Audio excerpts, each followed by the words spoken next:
Welcome to another talk. The title of this class, The Devil's Voice is Sweet to Hear. Okay, the devil's voice is sweet to hear, very mesmerizing. We're still on the first noble truth. And in this class, we will also be looking at the second one. Okay. All right. Let's check out the story.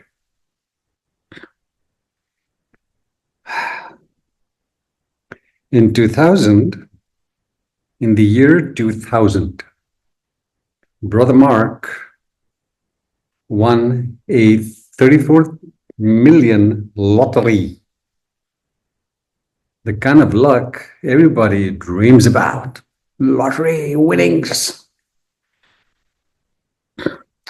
He moved from near poverty situation to immense wealth overnight. And then on a TV interview, he was telling everybody, I'm going to leave this behind, all this rubbish behind. I'm getting out of the US and I'm moving to Australia where the kangaroos are. Yep, he moved across. But 3 years later, he was dead. Dead. Food for the worms.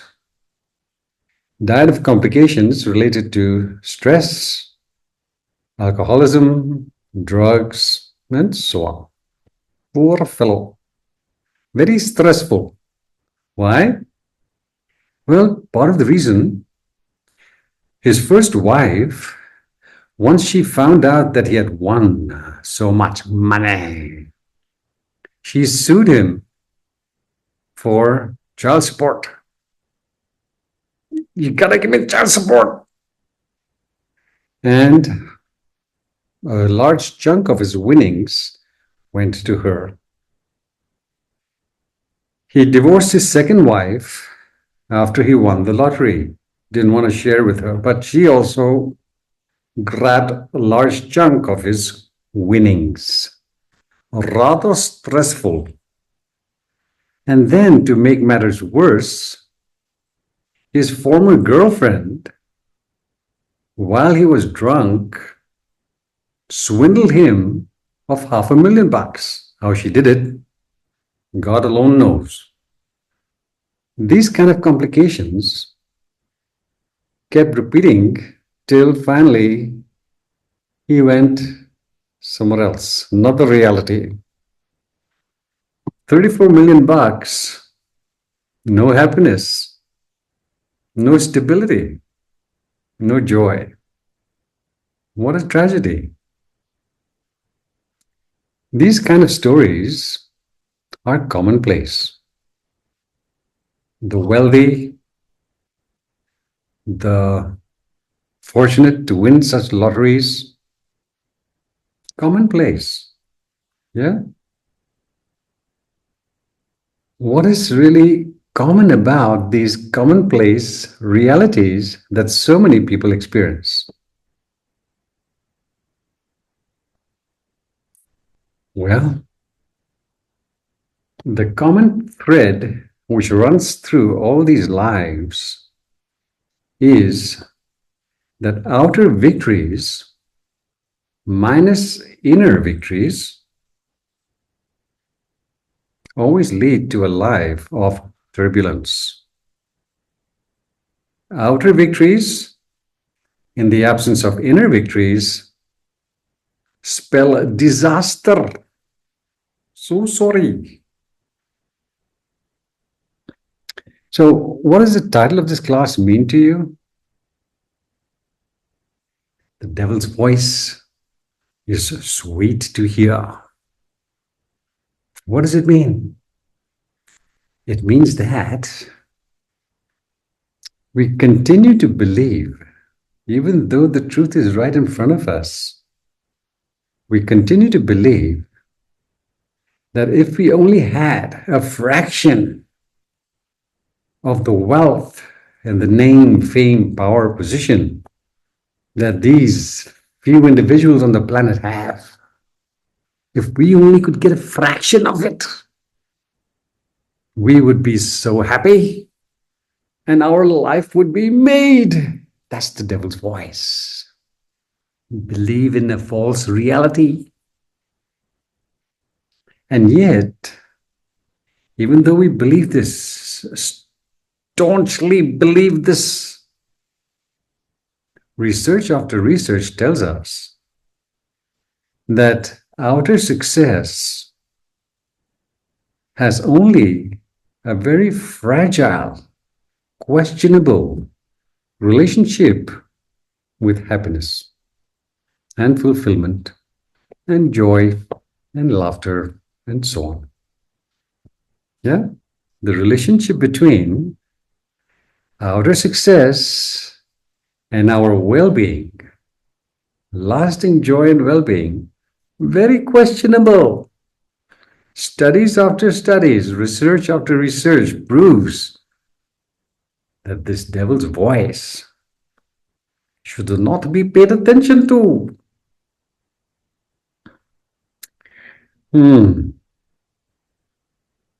Why?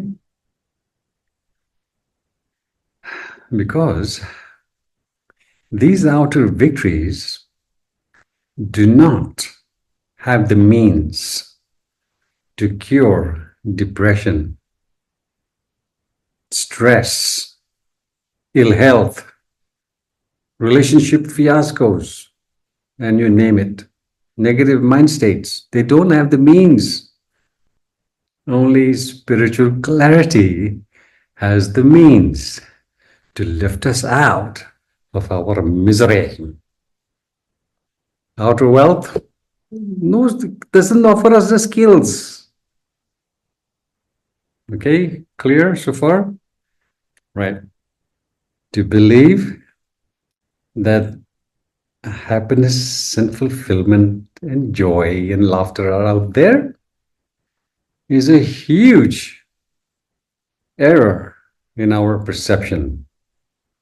And the Dhamma, the deep practice of the Dhamma, awakens us to this monumental error. Okay, let's see what this means now. In the last class, we saw 4 types of concealed suffering. Do you remember any of them? Come along. In this class, we will look at 3 types of obvious suffering, not concealed, obvious, and yet denied. Okay, so there is something called ordinary suffering, suffering as produced by change, and suffering related to this false notion of a separate self. 3 types of ordinary suffering. Okay, let's take a look what that means.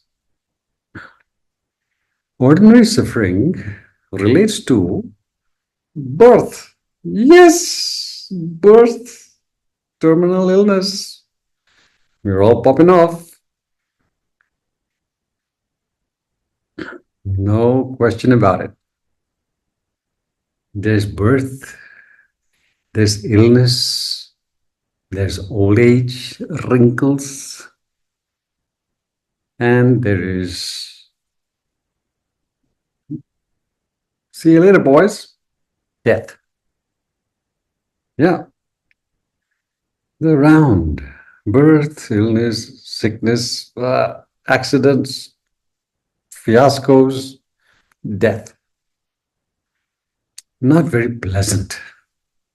And for most people, when they're not spiritually awake, these realities spark sorrow, lamentation, pain, grief, and despair.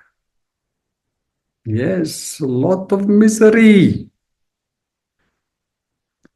Even during the feast of all our enjoyments, all our accomplishments, even during those silken times, We feel insecure. We're afraid of losing things. Yeah. No stability, ordinary suffering. And so the Buddha very wisely, in a simple, brilliant statement, described ordinary suffering. What is that statement? To be separated from what we like, to be joined to what we dislike, to not achieve what we desire. Three things equate with ordinary suffering. This wide range of suffering. To be separated from what we like. We want to be youthful, we want to be happy, we want to be having great relationships, no have suffering. To be joined to weirdos. Yeah, to be married to a nightmare. To be in a job that just drains the zest out of us.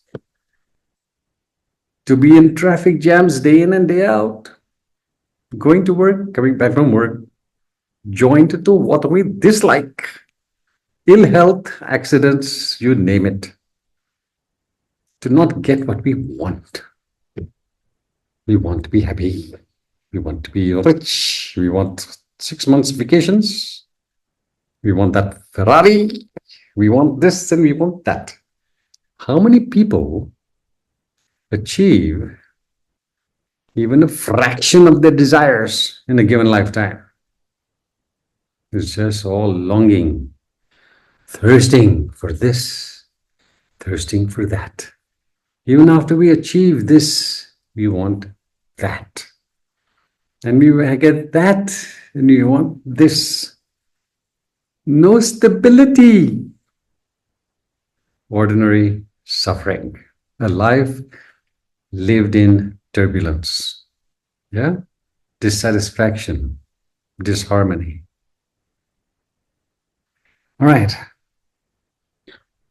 How about the next one? Suffering is produced by change. Why is there suffering there? Why?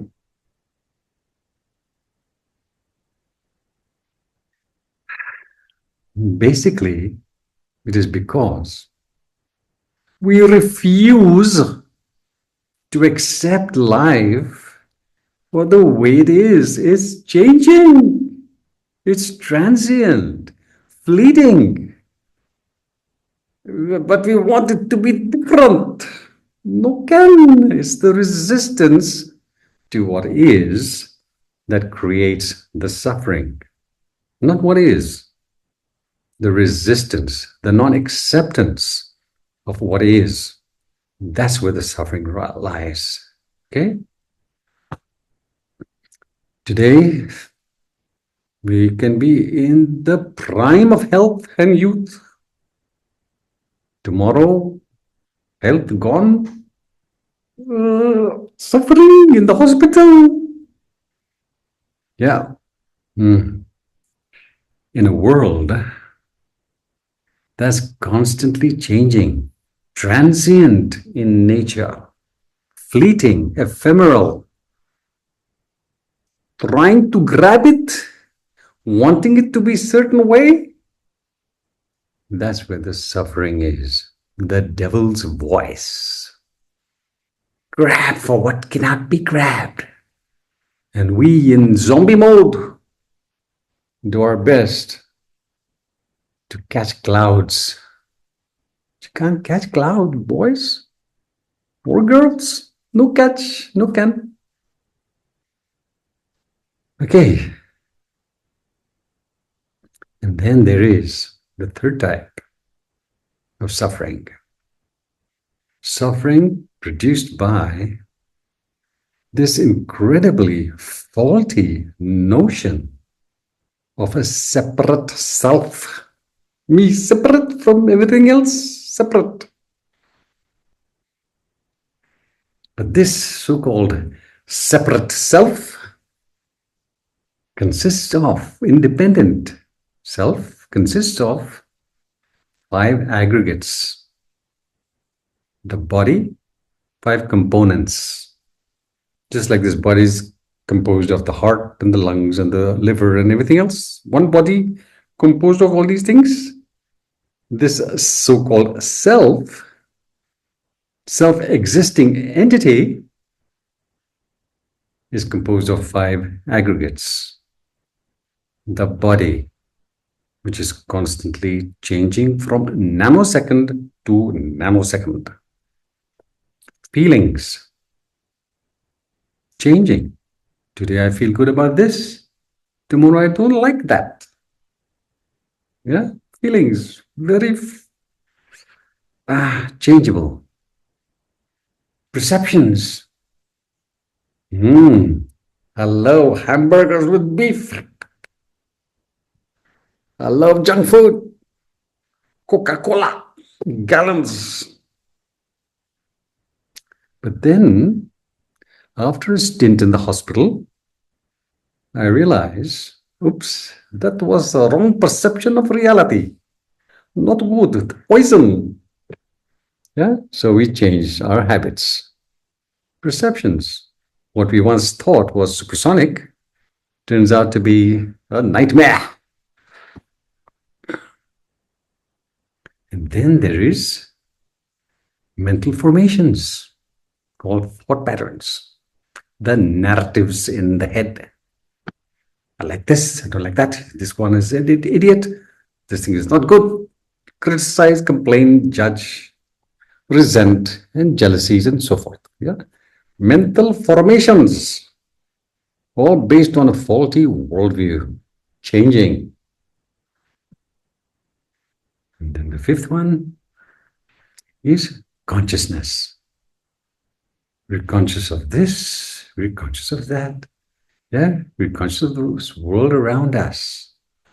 But this consciousness, because it exists in the realm of delusion, does not perceive a reality for what it is. And it makes us suffer. Yeah? We're conscious about the wrong things. Therefore, suffering. So now, tell me, have you ever considered the fact as to just how absurd it is for you to believe yourself to be separate from the rest of the world? Have you ever thought of this? This faulty perception that you exist as a separate, self-existing entity. Have you ever checked that arrogance and the absurdity of that assumption? Tell me, who were your parents? Well, this was my mom and dad. This was your mom and dad? And they are separate from their mom and dad? And they're separate from their great-grandparents? Lineage of an interdependent reality. And did all these beings who existed before you, and therefore down the line you popped along, were they able to exist without the environment around them? The air, the water, the food, the sunlight, and everything else that allowed them to live on the planet. No. We are interdependent beings. Not just we. Everything is interdependent. Everything is one. And yet we believe in a separate, self-existing, localized entities. Woof! What a delusion. Massive. So here we must understand that dukkha, remember the term dukkha? Okay. Dukkha and this illusory self, illusory, yeah. Dukkha and this illusory self are not two different things. Yeah. This illusory self, which we do our best to mollycoddle and to keep safe and happy by marinating it in all kinds of pleasures and possessions. This illusory self is itself dukkha. Now, what is the definition of dukkha? Do you remember? Is it suffering? No. It is misleading to believe that the first noble truth is suffering. Although we use that term loosely, it is not. The Buddha did not say that there is suffering in the world. First noble truth. He said there's dukkha in the world. And what is dukkha? Du stands for that which is constantly in a state of tension and agitation, movement. Kha stands for that which is totally empty of a self-existing essence. No there, ephemeral. Yeah, that's dukkha. That's the nature of the world. Dukkha. That's what the Buddha said. The first noble truth is dukkha, which we translate as suffering. But it is not suffering. The suffering arises because of the second noble truth, which we will take a look at soon. So the nature of this illusory self is not suffering. The nature of this illusory self is that it is illusory. That's what the Buddha is talking about. Yeah? But the mystical dimensions of reality, mind-boggling. It is dukkha, or agitation and ephemeral, only for as long as we are spiritually asleep. Once we awaken to the truth of our true nature, we realize, make real the fact that we are inseparable from the cosmos. We are the cosmos. As some people say, we are God. Yeah? We have the power of the universe right there flowing in us. It is us. But that power is inaccessible to us for as long as we identify ourselves wrongly. No self-existing entity. You are the universe. You are that force that's given birth to the cosmos, to all those invisible and visible realities. You are one with them, beyond birth, and therefore beyond death, and therefore beyond suffering of any kind whatsoever. But the suffering exists in a mind that is shrouded in spiritual darkness. The reason we practice the Dhamma is to awaken from this darkness. Got it? Dukkha. Dukkha does not equate with suffering. Dukkha equates with the empty nature of things. Okay? The suffering arises because of the second noble truth. Stay tuned for that.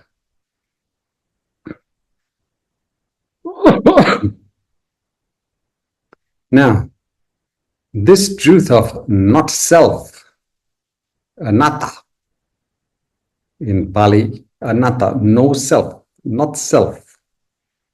This truth of not self is the most difficult aspect of spiritual practice.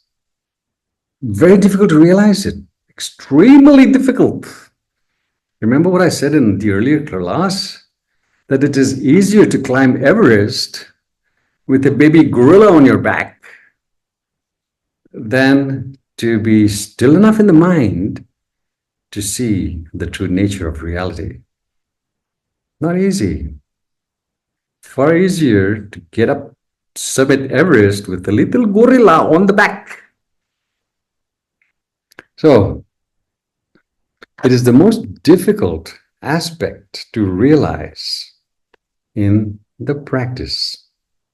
And yet, it is the most liberating reality we can awaken to through dedicated practice, to realize we are one with everything. We are indestructible in our nature, one with the power of the cosmos. We are not this flesh. No, no, no. Wrong reality. Do you know what the word samsara equates with? Have you heard the word samsara? Samsara is the opposite of nirvana. Nirvana, pure bliss, pure freedom, pure awakening. Samsara, it equates with the wandering. Yeah, the wheel of samsara is the wheel of wandering from one rebirth into another. Wandering, looking for happiness where it cannot be found. That's what samsara equates with. So, even though the truth of not self is extremely difficult to wake up to, once we do wake up to it, whew, home free, no more samsara, no more wandering, no more looking for happiness where it cannot be found, because we find lasting, pure, unadulterated joy, bliss, fulfillment that goes beyond anything your little mind can imagine. Okay, so it's worth it. It's worth it to put in the effort to wakey. Now, here we must realize that to awaken to the truth about ourselves and the world we live in, the true nature of reality, to awaken to it, doesn't come through wishful thinking. No, not come through wishful thinking. It comes through dedicated practice to cultivate the appropriate consciousness, because it is only from the appropriate consciousness that we see things correctly, not the everyday mind caught in delusion. Here are some examples of what I'm saying. The first example is just a little off the track, but relevant.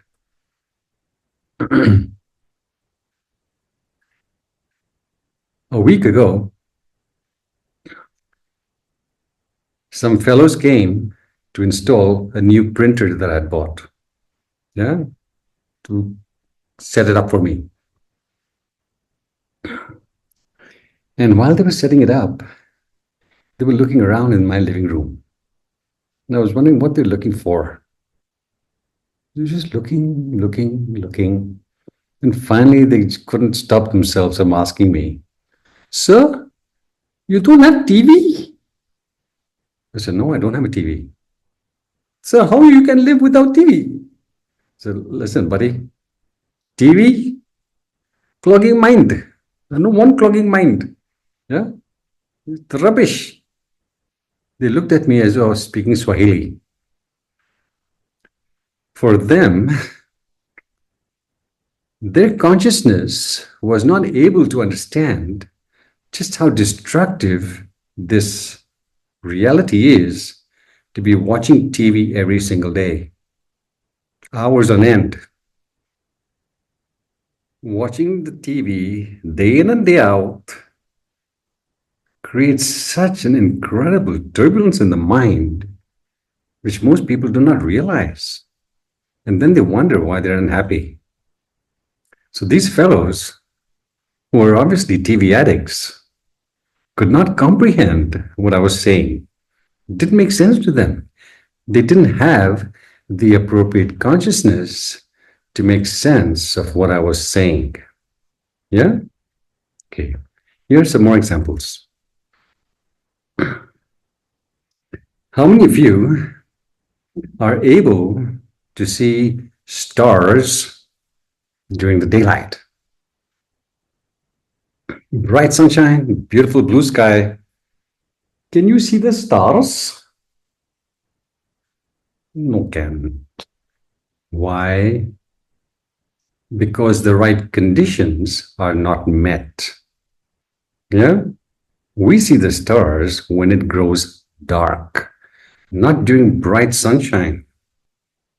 The right conditions have to be met for different realities to show themselves or to express themselves. Right? Similarly, for as long as selfishness, greed, arrogance,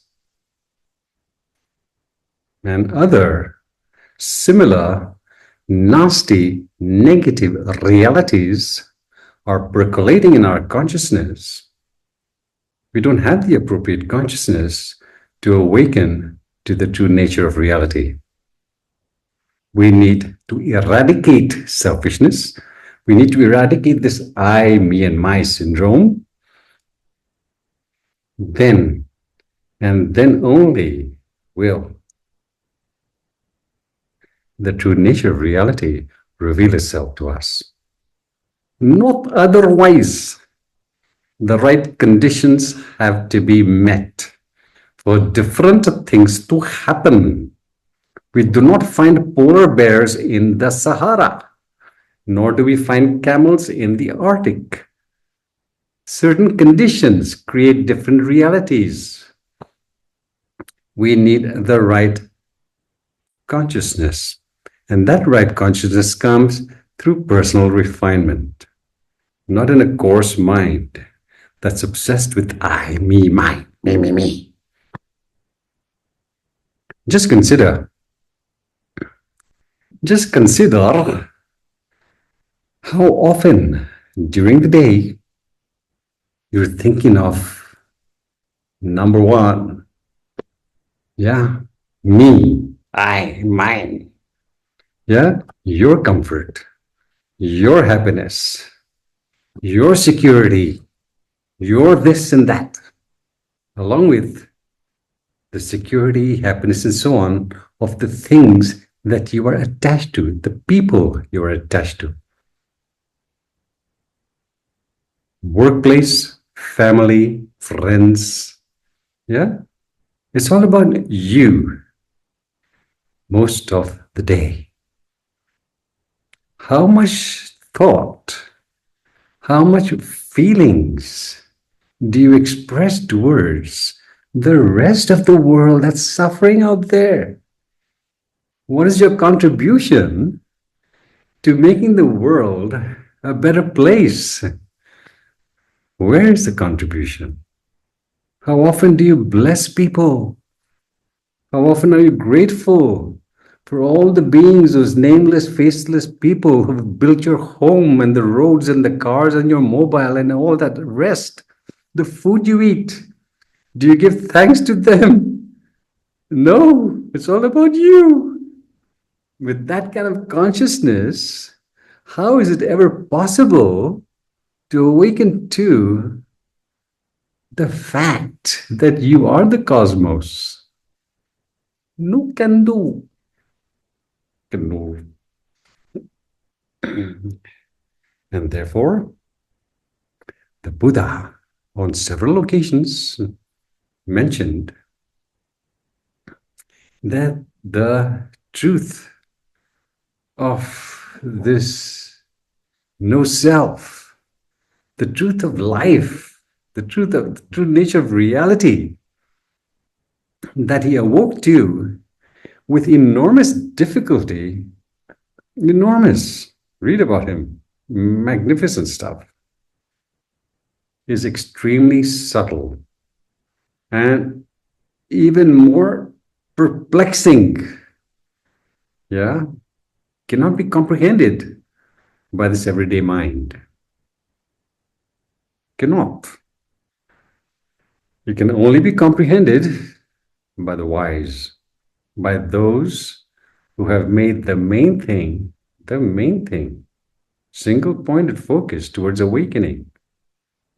The rest of the world, that's enamored with, attached to, and craving for material wealth, pleasures, and possessions.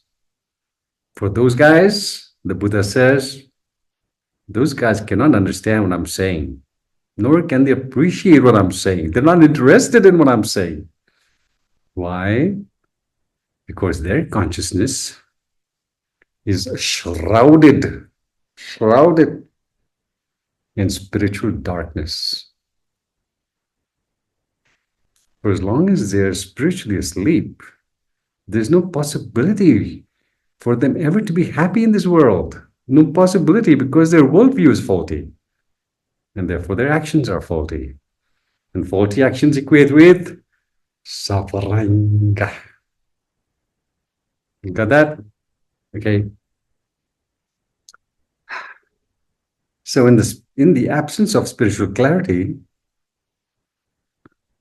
no spiritual clarity. In the absence of spiritual clarity, just look at that human race running frantically for happiness where it cannot be found, for love and joy and laughter where it cannot be found, because it is not in our food, it is not in our drinks, not in Johnny Walker, not there. Not in the real thing either, Coca-Cola. It's not in our clothes, the branded clothes that we wear, not in our possessions, homes and cars and mobiles and whatnot.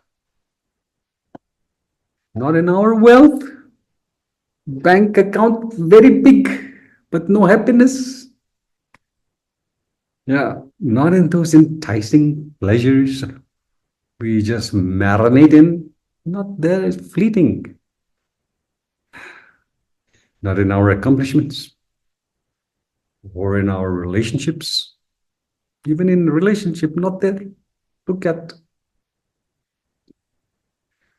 And especially, it is not in the endless, egocentric desires we keep running after so obsessively. The happiness we seek is not out there. So where is it? Come along, where is it? The joy, the lasting joy, the fulfillment, the love, the ecstasy we seek is born from right living. Yep, right living, which equates with a well-considered life. A well-considered life is one that no longer clings to or fears the true nature of reality. No longer clinging to things which cannot be clung to, cannot be held on to. No longer fears what is illusory. Yeah, well considered life. So this, my friends, is the second antidote to dukkha. Yeah, living a well considered life, right living.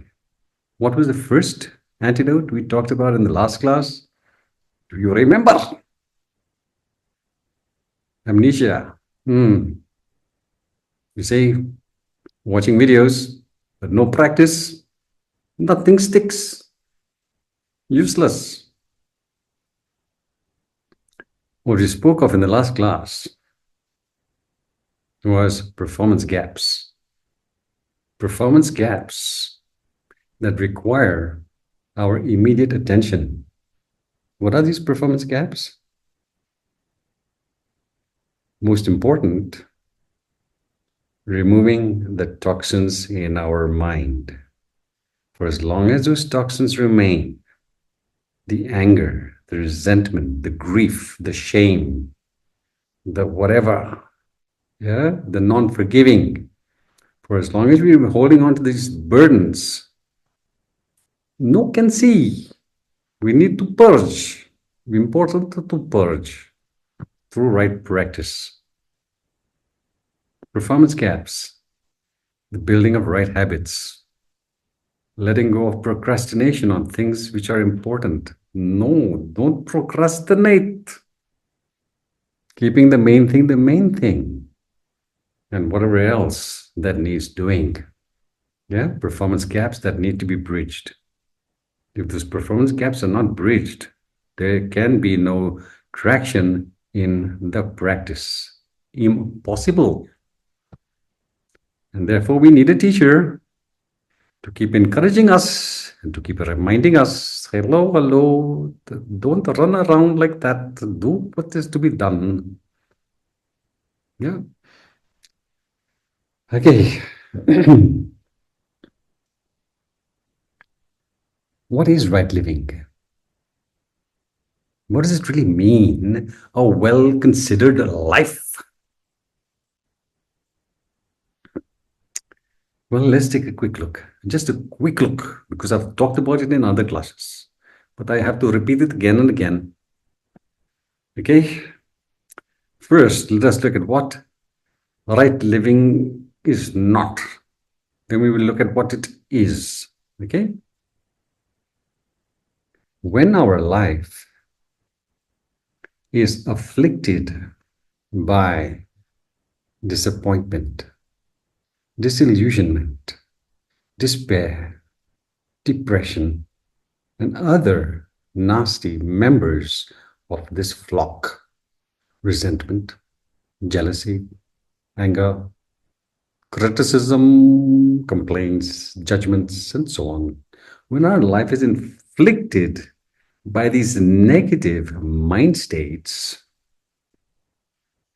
being obsessed with secondary issues at the neglect of primary issues is as absurd and as pointless as scrubbing the deck of the Titanic when it is heading for those icebergs.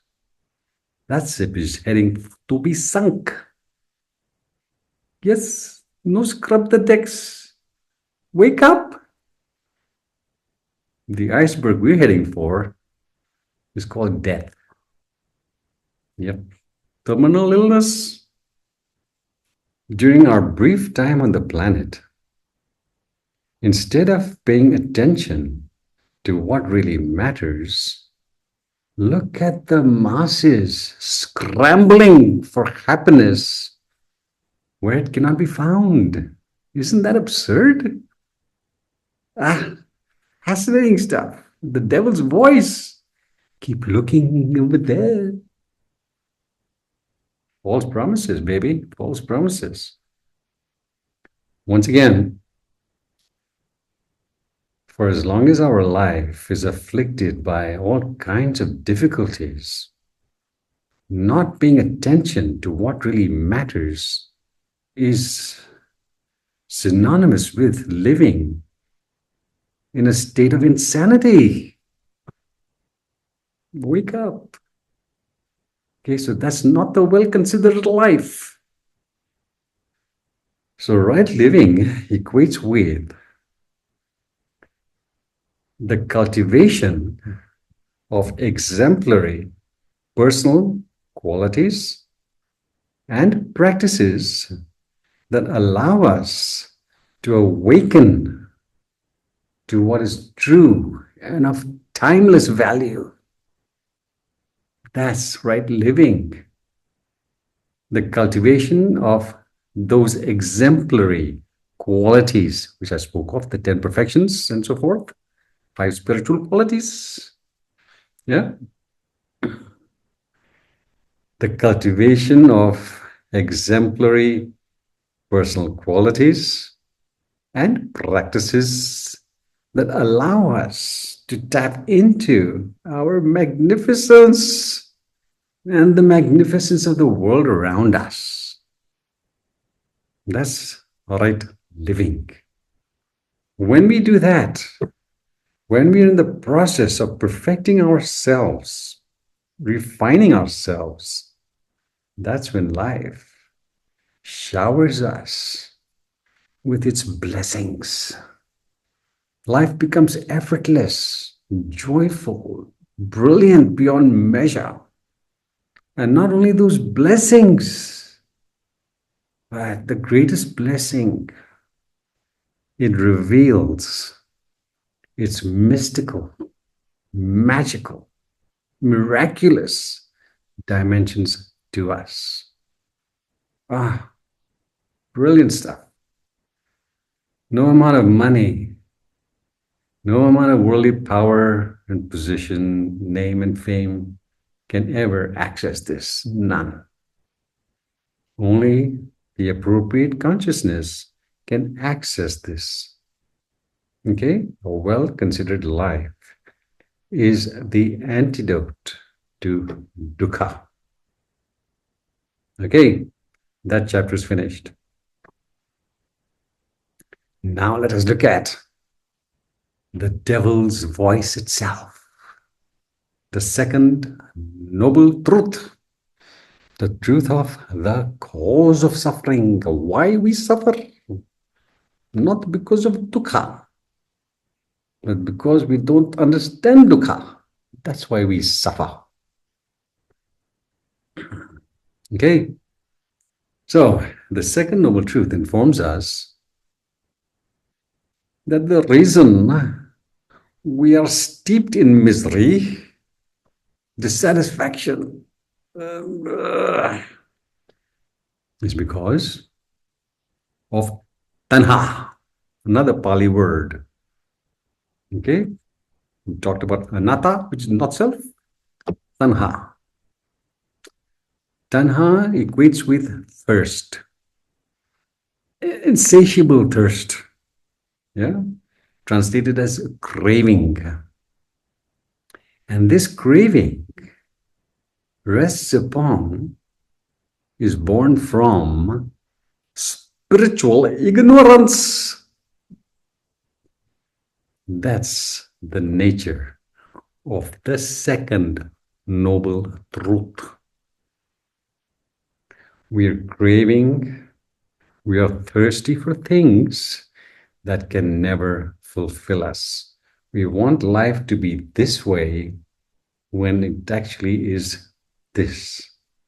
That's the gap between our expectations and reality, is the gap called suffering.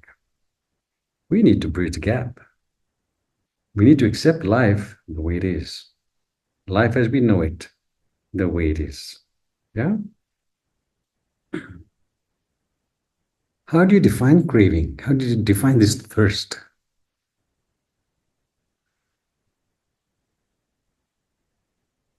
Can be viewed as an addiction.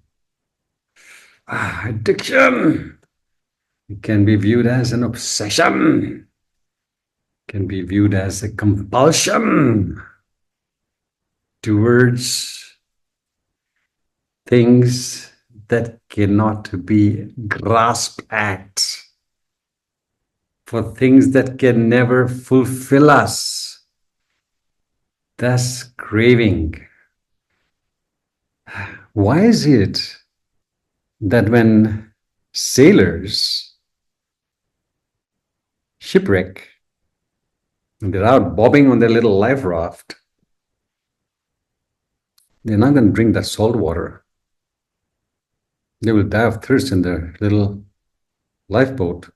They will not drink that salt water. Why?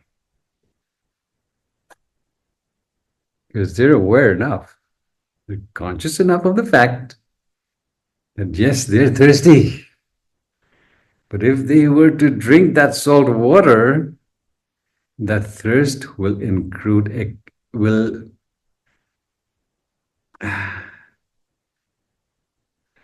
expand exponentially. Yeah, increase exponentially. The craving, it becomes worse. Drinking salt water becomes worse. They rather pop off in a less severe situation. Okay, thirsty. So drink salt water, and you can't have enough. And it gets worse, and it gets worse till you pop. Yeah, that's the nature of wealth. That's the nature of pleasures. That's the nature of the world. Yeah, dukkha. It's not suffering. Understand, dukkha is not suffering. Dukkha is the nature of the world. It's in a state of agitation, tension, unrest. It is empty, ephemeral, transient. That's the nature of the world. Now, when you try to grasp, when you try to make that world match your false expectations, that's where the suffering is. Understand that, okay? Dukkha does not translate as suffering, although it kind of means suffering, dukkha. Wrap your head around what I'm saying. Life is not suffering. It's our faulty interaction with life. That's where the suffering is. Electricity is not suffering. It gives us a lot of joy if we tap into it correctly. But you plug into it wrongly, and you become a tandoori chicken. Fried. Oh no, is it roasted? Yes. Yeah. Gravity is not suffering. Beautiful. Gravity is beautiful. But jump off a 20-story building in your Superman outfit, believing you can fly, well, that's suffering. You got it? This world is not suffering. It's our faulty interaction with the world. That's where the suffering is. And that faulty interaction is the devil's voice. Procrastinate. Don't meditate today. Don't read that Dhamma book. Netflix, there's a lovely serial. Ridiculous beyond measure. But hey, get your bag of chips and that bottle of Coke or the beer. That's where happiness is. That's the devil's voice. Shopping sprees. That's where happiness is. Being spiritually informed. Hey, it's boring stuff. You can do it when you're retired. By the time you're retired, you have no energy to do anything. Are you understanding the devil's voice? Craving. Craving for what can never satisfy us. The more we shop till we drop, no end to it. The more junk food we eat, there's no end to our suffering. Yeah, wake up. So when we neglect spiritual truths repeatedly, like I said in the other class, the deferring of wisdom eventually becomes a learning disability. Similar here. When we neglect spiritual truths in favor of our delusions, yeah, delusions, I prefer my bullshit, yeah, then we inflict three kinds of hallucinations upon ourselves. That's what happens. Yeah, the deferring of wisdom becomes a learning disability. In this context, I'm saying it in another way. When we consistently neglect spiritual truths in favor of our delusions, the devil's voice. Sweet to hear. Oh, so mesmerizing. Yum, yum. We inflict three kinds of delusions upon ourselves, hallucinations upon ourselves. Okay? Hallucination of perception, hallucination of feelings, and hallucination of views. Hallucination of perception makes us see things, reality that is impermanent, constantly changing, as being permanent. Isn't that brilliant? Hallucination of feelings is related to viewing that which is pain-inducing as being pleasurable. Junk food. And that which is illusory as being a self-existing self. Yeah, self-existing entity. These are three major illusions, hallucinations that people suffer from in the absence of spiritual clarity. Now, how would you define a hallucination? These are false perceptions of reality, false perceptions of our sensory experiences. Yeah? And these false perceptions are so compellingly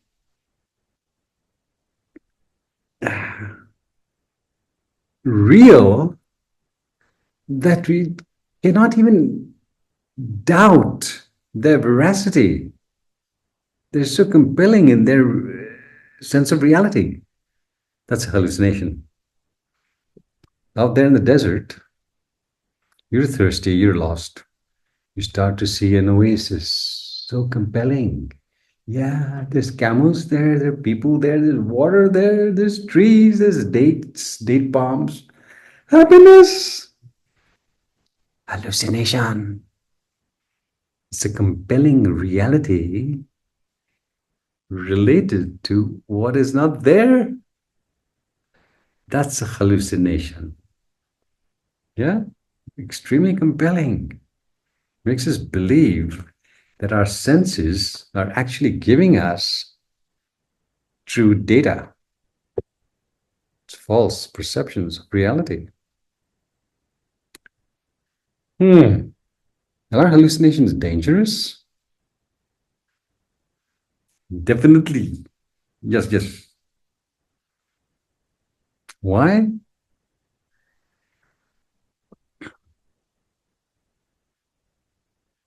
If you're not seeing things clearly, how can you possibly act clearly? How? If you really believe that wealth is going to do it for you, like our man who won the lottery and who died 3 years later, how can you possibly look in the direction of clarity when this is your reality, wealth, and you've got it made? Yep, that's the secret to happiness. Junk food, alcohol, drugs, smoking, procrastination. When we're not seeing things correctly, how can we possibly act correctly? And if our actions are faulty, well, faulty actions equate with the transgressing of natural laws and processes. And when we transgress natural laws and processes, what's the outcome? The swamp, where the wild things live. Relationship fiascos, ill health, financial disasters, you name it. That's where the swamp is. Yeah? When we're not seeing things correctly, it's impossible for us to act correctly. And faulty actions equate with a life lived in turbulence. No two ways about it. No two ways about it.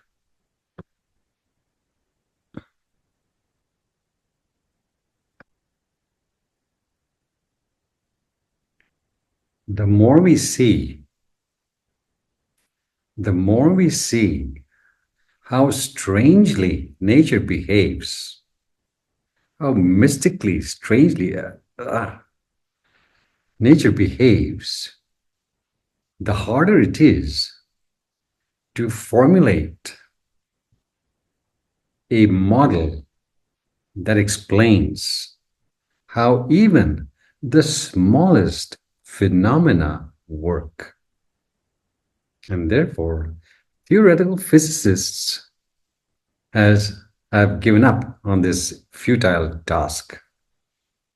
Once again, the more strangely we see, the more we see how strangely nature behaves.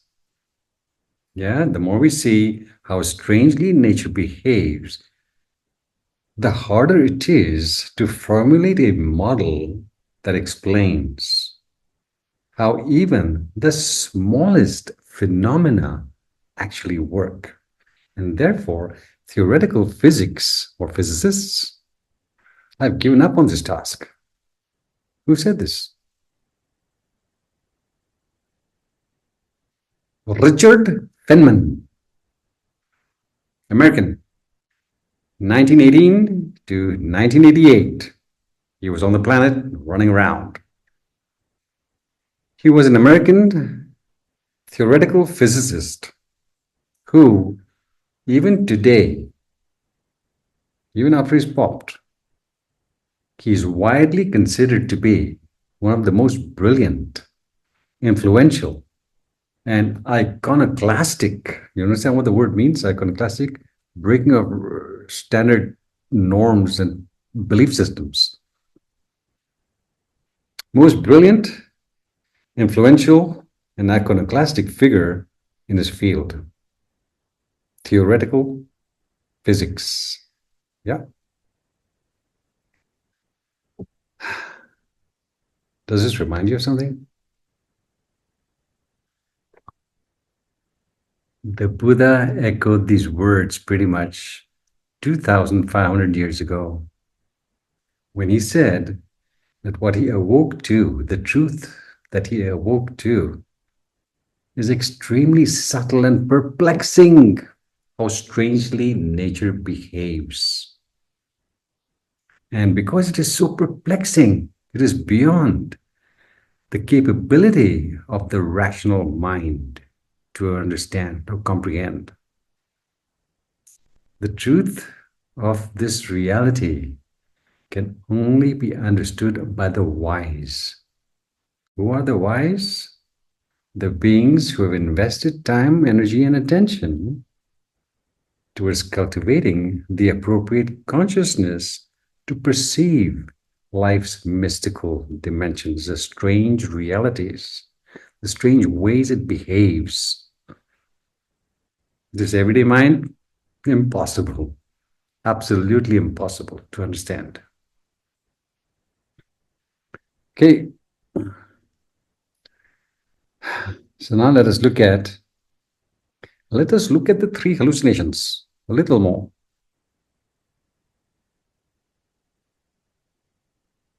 when the rapid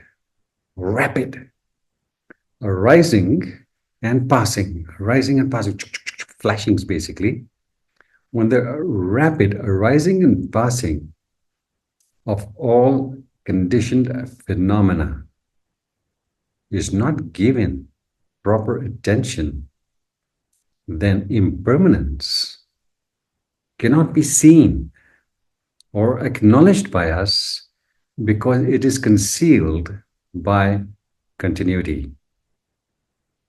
Yeah.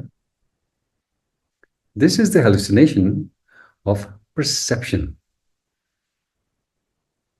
It makes us grasp at things that are constantly changing, constantly fluctuating. Grasp at things which cannot be grasped at. And that frustration is suffering. Second hallucination. When the continuous psychological and physical oppression, unrest, and dissatisfaction are not seen from a higher vantage point,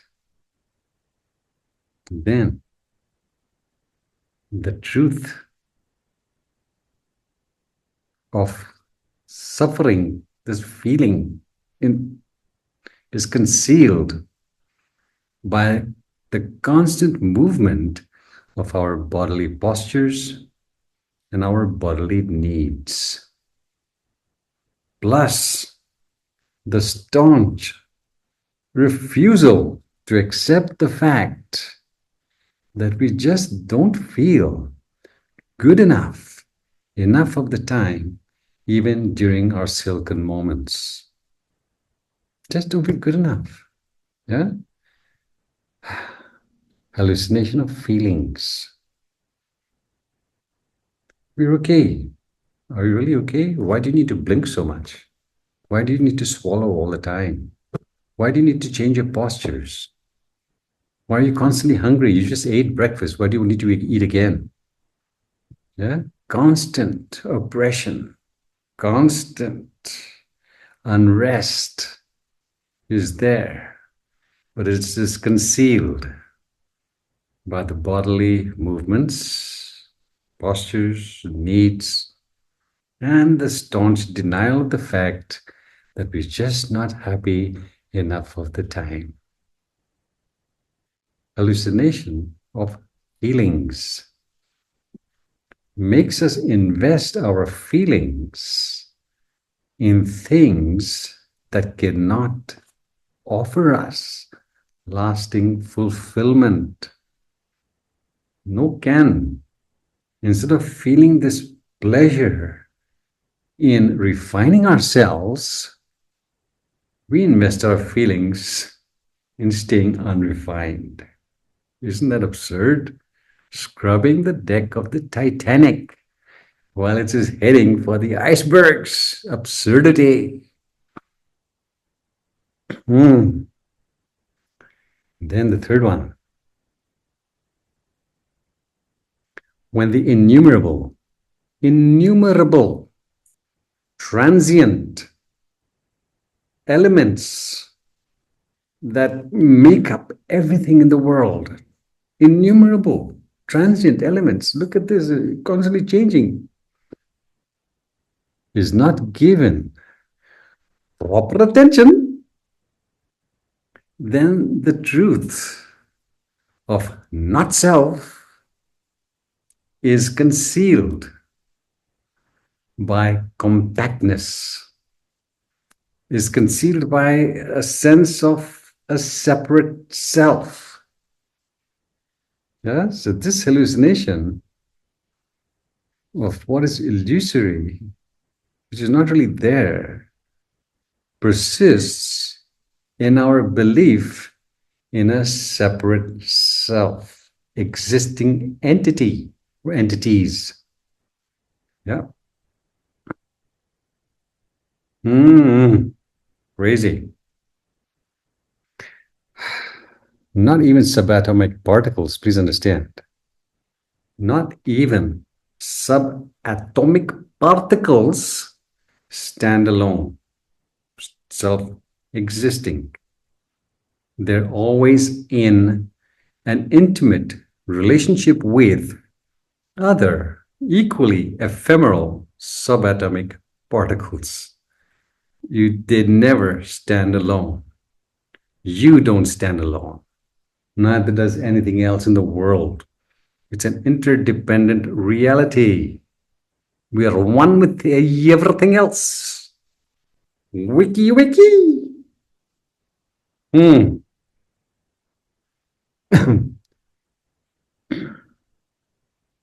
All three hallucinations are classic examples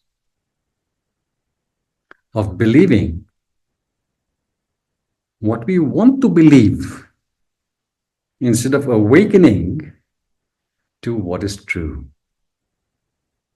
That's where the misery is. We believe what we want to believe, not what is true. That's where the misery is. That's the devil's voice making us believe in the wrong things, the faulty worldview. That's where the suffering is, not in life.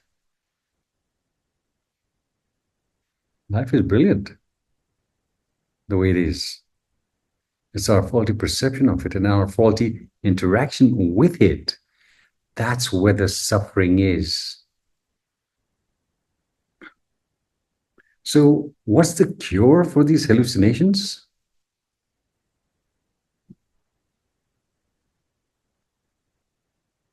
Come along. How do we cure ourselves from this crazy, deceptive reality? Deep practice, no doubt. It is through deep practice that we acquire detachment, dispassion, disenchantment towards this fleeting reality. Dispassion, disenchantment. Why? Because there's something else happening. That's where we need to invest our feelings. That's where we need to invest our attention. There's something else happening which we're not seeing. Yeah, not this. So for as long as we are mesmerized by this world, by worldly involvement, yeah, for as long as we're mesmerized by worldly involvement, we cannot really disengage from it to single-pointedly strive towards awakening. Very difficult to be chasing two rabbits at the same time.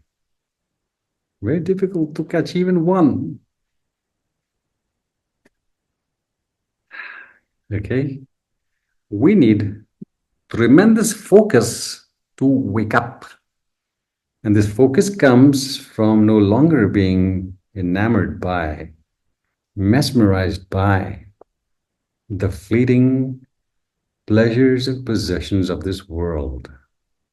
There's another reality we need to place our attention on that can truly fulfill us. But for as long as the mind is shrouded in spiritual darkness, no time or attention or interest in it. Keep suffering, wandering in samsara, looking for happiness, what it is not there. Rainbow. Catch rainbow? No can. No can. So, what's the antidote now to this devil's prompting towards what can never fulfill us? What's the antidote?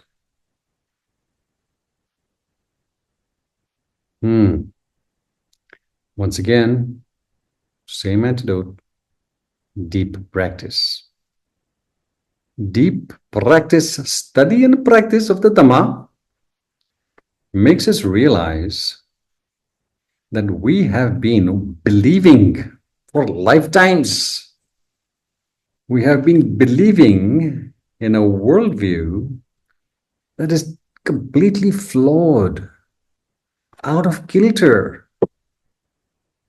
assumptions that are nowhere close to reality. So, what's the mama and papa of all these assumptions? The monumental assumption that creates our misery. What is it? The antidote to the devil's voice is to wake up to the fact that this assumption is not serving us. What is this assumption? Substantiality. Substantiality. Things. We believe in solid things, persisting things, self-existing phenomena.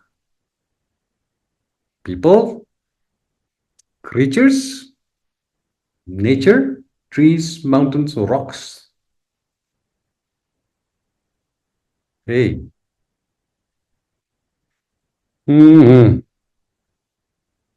No self-existing things. There is no substantiality anywhere. Everything, every single thing is dimensionless. It has no dimension. But this little mind cannot grasp this fact. Everything that exists, visible and invisible, everything that exists is pure, undivided, infinite consciousness that is without any boundaries or any substantiality whatsoever. Pure consciousness. That's where the freedom is. To realize that, to wake up to that truth. We're one with the cosmos. It looks like we are separate. Everything is separate. But that is the delusion we have to wake up from. Everything that exists is dimensionless. No boundaries, no substantiality at all. None. Those subatomic particles, which we call particles, there is nothing solid in there either. None. Oh, wake up, wake.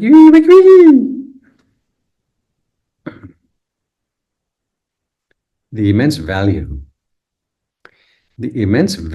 in being spiritually awake. Spiritually awake to what is true and of timeless value is that it illuminates out of spiritual darkness, illuminates our understanding. It illuminates our love. It illuminates our acceptance of life for the way it is. And because we accept life for the way it is, dukkha, empty, we no longer fear it. And neither do we cling to it.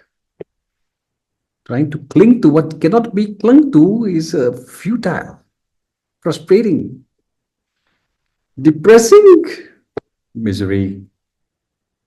The immense value in being spiritually awake is that this awakening to what is true illuminates.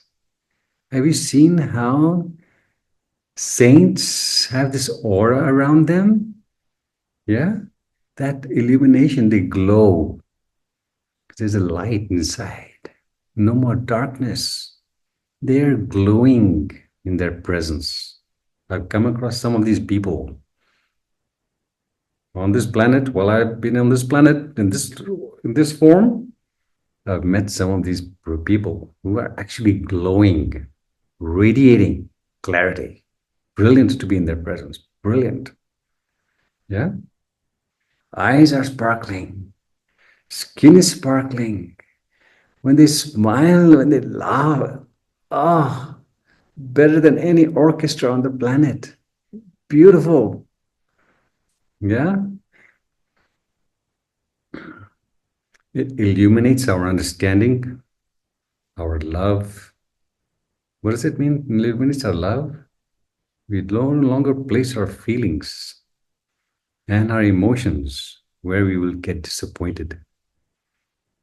Yeah. We love what is true. We stop loving illusions. It illuminates our acceptance of reality, no longer resisting reality. Yeah. And therefore, we no longer fear it. Death comes, hey, let's go, boys. Let's rock and roll. Illness comes, yoo-hoo! Part of the practice. Your lover betrays you, keep rocking, baby. Acceptance. Acceptance. No resisting life. Yeah? And therefore, we no longer fear loss. We no longer fear pain. We no longer fear anything that we are generally afraid of. And we no longer cling to things because there's this dispassion, disenchantment towards illusion. Why? Because our attention is riveted on something that's far, far, far more profound than you can ever imagine. Yeah? Attention is placed where it needs to be placed, keeping the main thing the main thing. Mm-hmm. So this is why, ladies and gentlemen, the secrets of the universe are revealed. Revealed. I cannot describe the brilliance of the insights I've received in this life. Yeah? The secrets of the universe are revealed to those who are loving enough, who love what is true, who are insightful enough to place their attention on what really matters, and who are courageous enough to venture into the hidden dimensions of themselves to discover the dazzling, yeah, you need the sunglasses, definitely. Yeah, the dazzling divinity that sparkles in all things great and small, everywhere. Yep. The secrets of the universe are revealed to those who cultivate the appropriate consciousness, not for those who live in a state of denial of what is true and timeless in this world. So, in ending, please understand that true wealth is what we don't see. What we don't see, because it is based on thoughts, words, feelings, and actions that are rooted in a liberating realization of life's sparkling dimensions, spectacular dimensions. That's true wealth. No one can take it from you. No one. And the joy and the fulfillment, the bliss that comes from knowing this, from being in touch with life's spectacular dimensions, beyond compare. Beyond compare. The devil's voice, although it's sweet to hear, we must not pay attention unless we enjoy suffering. Thank you for listening. Stay tuned for more. Hallelujah.